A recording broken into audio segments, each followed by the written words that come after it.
Chad Ike's Courage Barbell. I got a great one for you guys today, but let me first give credit to Joe DeFranco. I saw this on his Instagram this morning and I texted him, oh my God, I gotta try that. And so I tried it and I thought, shoot, this is awesome. Like I already know this is awesome. I gotta shoot a video on this. So here we are, I'm shooting a video on it. I'm always looking for great hamstring exercises because the hamstrings are so important, that whole posterior chain. And I have a lot of different versions, but this is a new one that I really haven't done. I think I probably did it in the past or something, but seeing his video just kind of spurred my brain. And I've been percolating on it and I wanted to come out and try it. And I just want to give you guys a lowdown, what I've already seen just in this short period of time. I'm going to incorporate it with some of my clients later on, probably next week now, because most of the leg days are done. But what we're going to do, all you need is some rings. I am a huge fan of rings. These are not that expensive. You can get them off like Amazon, but there's just so many different exercises you can do with them. And they're really great for that GPP recovery work when you need to do something to speed up your recovery, or like a deload week and you just want to do body weight stuff where you can feel like you trained but not beat the crap out of yourself. Some rings, a flat bench. You don't need to buy no expensive leg curl machine. And what we're going to do is we're going to suspend ourselves with our hands from the rings, put our feet up on the bench, then we're going to pull ourselves up. So let me move my camera around. So to start out, what I would do is I would try to set your rings up so when you're holding them, you're basically flat all the way across with the bench, like parallel to the ground.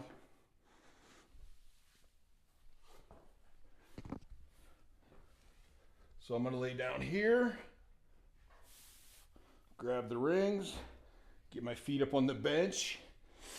And what I like to do right here is I like to go ahead and get a little scapular retraction just so I can work on that as well. Then I'm going to pull myself up.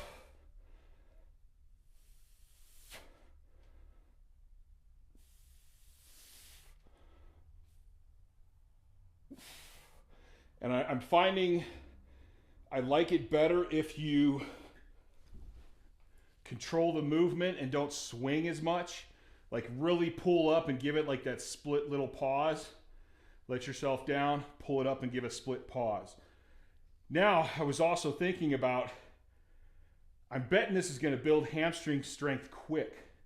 So what are some other options to make this a little more difficult? And there's tons. This is where I really enjoy training in a smaller gym because I get to be creative. And one of the first things I came up with is just bands around my arm. So then I can get in position here, grab the rings, scapular retract, pull,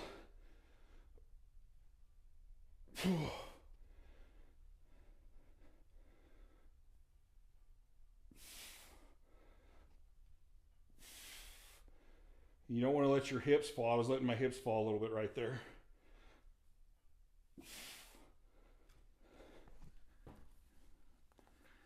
And even just that little bit of extra band tension, I could really feel it on my hamstrings.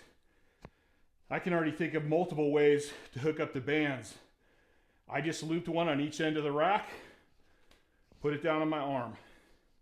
Another way I noticed that changes the difficulty of the movement is if I drop the rings down.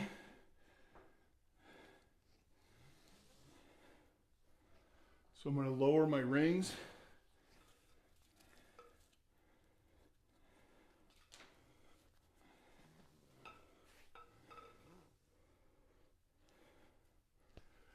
Down to about right there. And I'll move the camera and get you a different angle on that one. I was editing this video and I noticed that the angle I tried to shoot from this angle didn't take for some reason, so I'm coming back and reshooting it. so you guys can get a better view of it. And this one, I was talking about how having the rings lower actually creates a much harder pull for me.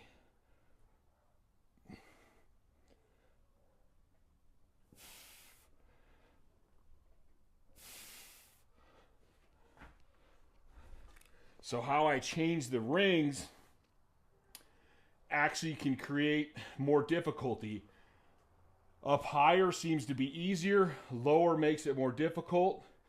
And one of the other things I've discovered over the last couple weeks, if I have the bench set up where they have an angle that comes back a little bit, it's easier.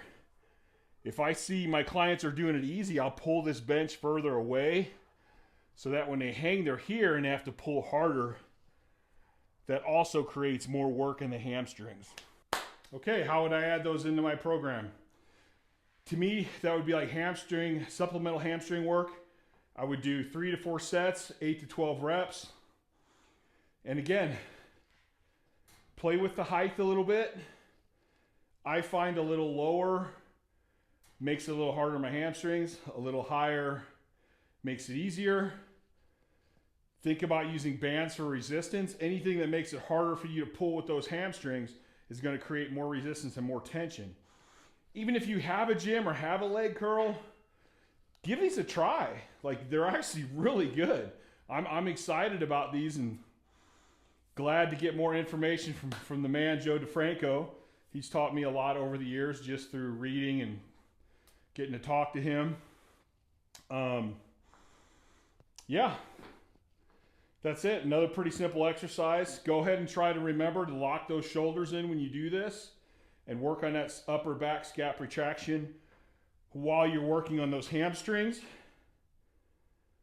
You can also add weight if you want to get yourself in position and have somebody put on, or you could probably do it yourself. Get some chains. I think Joe did them with chains. Or you can set a plate up there. Any little bit of weight to keep those hips straight. And remember, you want to keep your body really straight. Check out CourageBarbell.com. Purchase some apparel. Check out Chad Ikes on Instagram. Don't forget, Courage Barbell Unlimited. You can watch now on this YouTube channel, but you still have links to Spotify and Amazon Music if you just want to download it and listen to it. We got more great guests coming on that one. Josh Bryant episode should be up soon. Blaine Sumner's episode will be up soon. And I think that's about it. Like it, subscribe to it, share it. I'm out of here, guys.